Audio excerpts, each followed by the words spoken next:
नमस्कार दोस्तों, उषा की आवाज चैनल में आप सभी का स्वागत है। हमारी आज की कहानी है नई बहू को मिला भुक्कड़ ससुराल।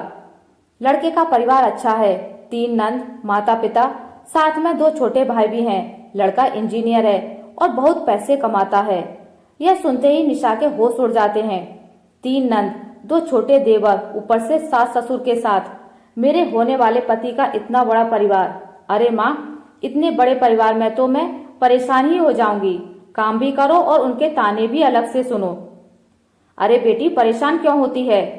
पंडित जी, मेरी बेटी के लिए ससुराल ऐसा दिखाओ जहाँ सिर्फ माता पिता और इकलौता लड़का हो, ताकि मेरी बेटी को ज्यादा परेशानी ना उठानी पड़े। चलिए, अगर ऐसी बात है तो ठीक है, मैं आपको एक अमीर घर का रिश्ता दिखाता हूँ। इकलौता बेटा है, साथ में माता पिता रहते हैं। निशा जैसे ही लड़के की फोटो देखती है, उससे लड़के की तस्वीर अच्छी लगती है। अरे लड़का तो अच्छा है, इकलौता है, परिवार भी छोटा है, और क्या ही चाहिए। माँ, मुझे लड़का पसंद है। ओहो पगली, चलो ठीक है, कोई लड़का तो तुझे पसंद आया। पंडित जी, अब आप इसी लड़के से मेरी बेटी के रिश्ते की बात चलाइए। हाँ हाँ बहन जी, बिल्कुल। फिर क्या था, पंडित जी उस अमीर घर में जाकर रिश्ते की बात कर देते हैं। अब दोनों परिवार एक दूसरे से मिलने लगते हैं और उनका आना जाना लगा रहता है। बहुत जल्द शादी की तारीख भी निकल आती है। मुझे नहीं पता था कि इतनी जल्दी शादी की तारीख भी निकल आएगी। बेटी, अपने ससुराल में जाकर खुश रहना। खुश तो रहूंगी ही माँ, छोटा सा परिवार है। सुबह शाम रोटी, दोपहर में सोना, फिर रात को आराम करना। निशा को बहुत आसान लग रहा था, लेकिन वैसा होने वाला नहीं था।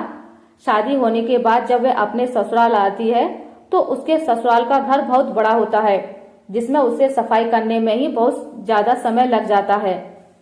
हे भगवान, अमीर घराने में तो आ गई, लेकिन यहाँ झाड़ू पोंछा करते करते ही मेरी कमर टूट गई।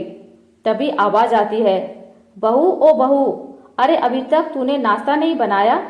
निशा फटाफट सफाई करने के बाद अपनी सास के पास जाती है।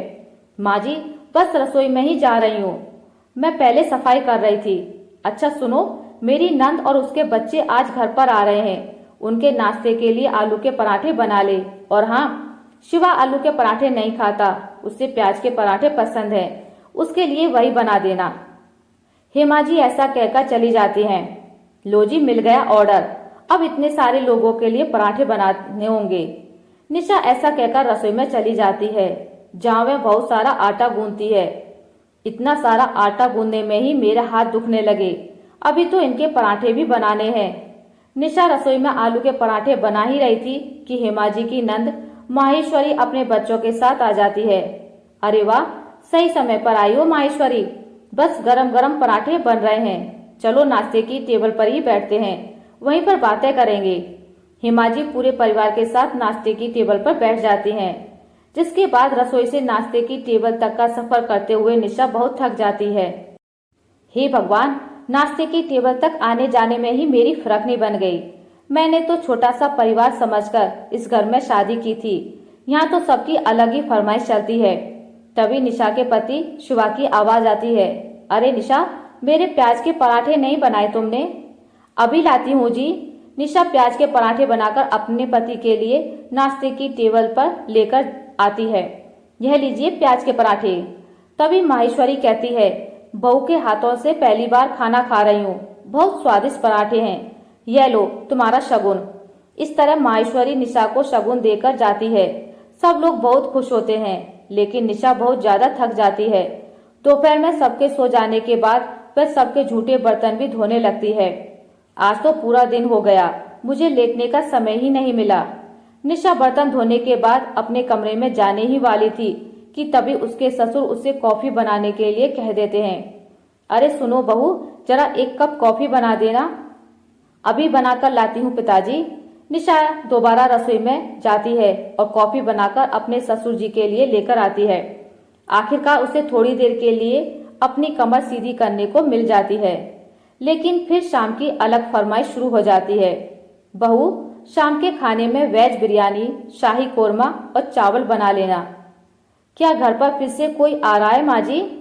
अरे नहीं, यह तो शिवा को बहुत पसंद है, इसलिए बनवा रही हूँ। ठीक है माँ जी। अब शाम का खाना बनाने के लिए निशा फिर से रसोई में जाती है और खाना बनाते हुए खुद से ही कहती है, हे भगवान, कैसा परिवार मिला है मुझे। सुबह शाम मेरे ससुराल वालों को शाही पकवान ही चाहिए होते हैं और इतने भुक्कड़ लोग हैं कि इन्हें हर थोड़ी देर में भूख लग जाती है। डिनर में इतना हैवी खाना कौन खाता है। मैं तो बेकार ही फंस गई इस घर में आकर। निशा ऐसा खुद से बोलते हुए खाना बनाती रहती है। उसे रसोई में बहुत गर्मी भी लगती है, लेकिन फिर भी वह खाना बनाती है। बहू, खाना तो बहुत स्वादिष्ट लग रहा है, खुशबू से पता चल रहा है। हाँ हाँ, मेरी मेहनत जो लगी है, स्वादिष्ट तो होगा ही। निशा भी खाने की टेबल पर बैठकर खाना खाने ही वाली थी कि तभी किसी के आने की दस्तक होती है। हेलो गाइस, मेरे बिना ही खाना खा रहे हो? अरे बेटा चिराग, तुम यहाँ विदेश से कब लौटे? मेरे साथ मेरे कुछ दोस्त भी घर पर आए हैं। आज ही हम ऑस्ट्रेलिया से इंडिया आए हैं। कितने दिनों बाद तुझे देख रहा हूँ। निशा, यह मेरे ताऊजी का लड़का है, विदेश पढ़ने चला गया था। आओ निशा, इन सबके लिए भी खाना परोस कर ले आओ। अगर रोटी कम हो तो और बना लेना। हेमा जी ऐसा कहकर बेचारी निशा को फिर से रसोई में भेज देती हैं। निशा को खाने के साथ दोबारा से रोटियां भी बनानी पड़ती हैं और वो बहुत ज्यादा थक जाती है। सबको खाना खिलाते हुए उसी के लिए खाना नहीं बचता। ये लो, बस यही रह गया था मेरे लिए, थोड़ा भी खाना नहीं बचा। कैसे भुक्कड़ लोग हैं, एक बार भी मेरे बारे में नहीं सोचते हैं। निशा को बहुत बुरा लगता है। वह अपने कमरे में सोने चली जाती है। इसी तरह जब भी वह कुछ बनाती तो सारा खाना उसके ससुराल वाले ही खा जाते हैं और उसके लिए कुछ नहीं बचता। ऊपर से घर में मेहमानों का आना जाना लगा ही रहता है, जिसके चलते एक दिन निशा की बहुत ज्यादा तबीयत खराब हो जाती है। उसे डॉक्टर के पास ले जाना पड़ता है। डॉक्टर कहता है, इनके शरीर में बहुत ज्यादा थकावट है, लगता है काफी दिनों से जरा भी आराम नहीं मिला है, इसलिए शरीर में कमजोरी हो गई है।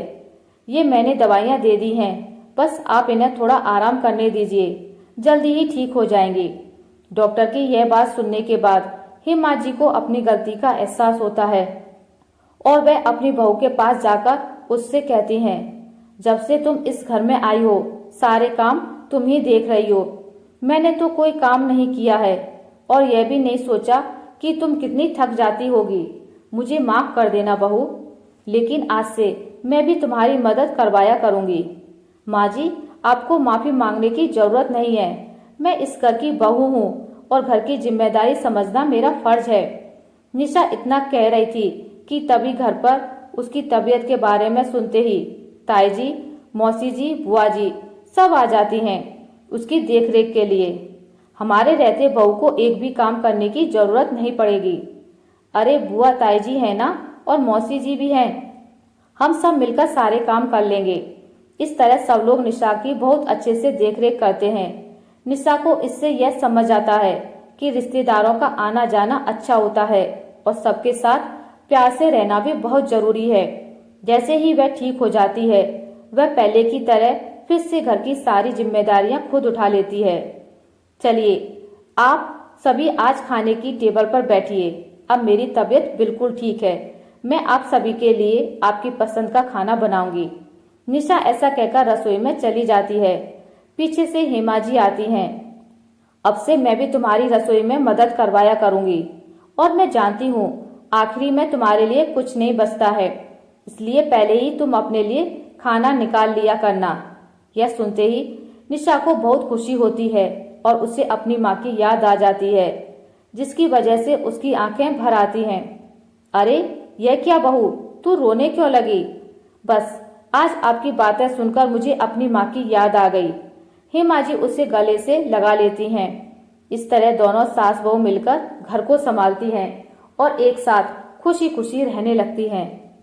आशा करती हूँ आपको मेरी आज की कहानी अच्छी लगी होगी। अगर आपको मेरी कहानी अच्छी लगी है तो इसे लाइक करें, ज़्यादा से ज़्यादा शेयर करें और अगर आप मेरे चैनल पर नए हैं तो इसे सब्सक्राइब करना ना भूलें। मिलते हैं एक नई कहानी के साथ, तब तक के लिए नमस्कार।